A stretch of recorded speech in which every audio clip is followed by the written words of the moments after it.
was trained in both. Becoming a cook hadn't wiped out her years of study and experience. It had just made her happy that she no longer had to pretend to be someone, that she wasn't.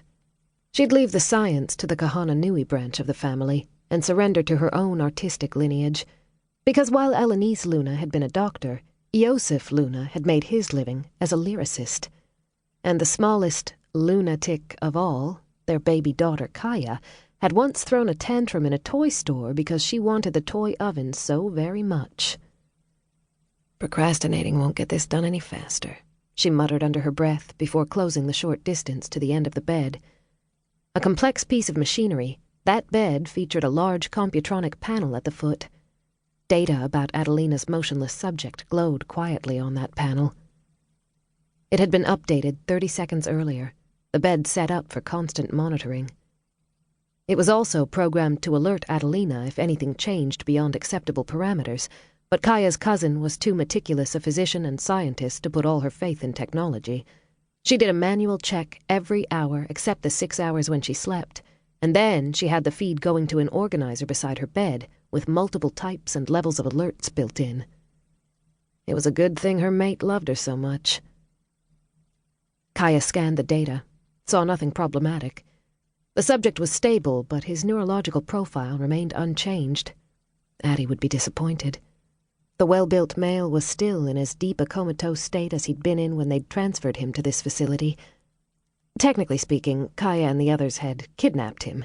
She'd been roped into the team of felons because Adelina couldn't move that fast right now, and they'd needed someone with the necessary medico-scientific expertise to safeguard the subject. A flicker on the screen. Frowning, she looked more closely and spotted another blip in the graph that charted the subject's neural activity. The profile was changing at last.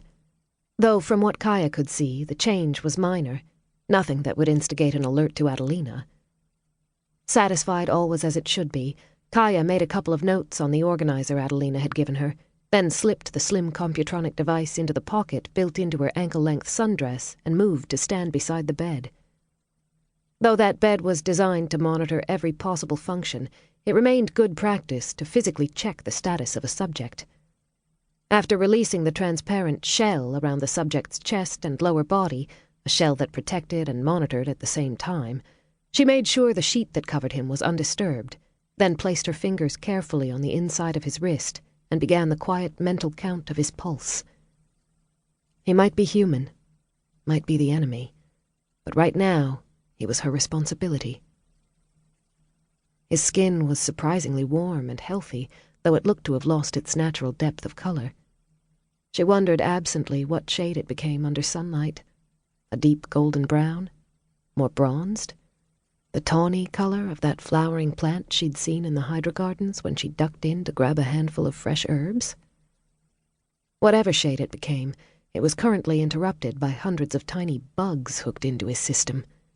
Strangely adorable, the dull silver objects worked to ensure that the subject's muscles would remain strong and flexible despite his inactive state.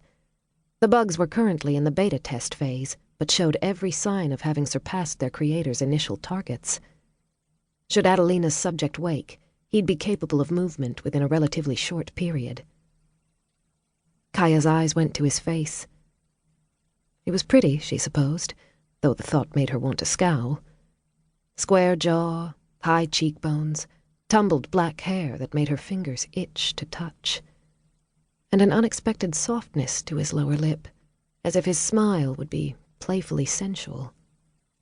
She snorted inwardly. This was not a playful man. His reputation made it clear he was one of the most ruthless humans on the planet.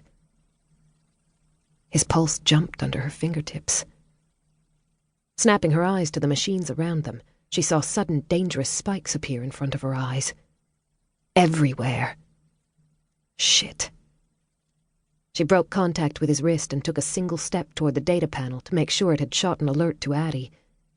That was when Bowen Knight, Human Alliance security chief and a pitiless man with a beautiful mouth, parted his lips and spoke. Chapter 2.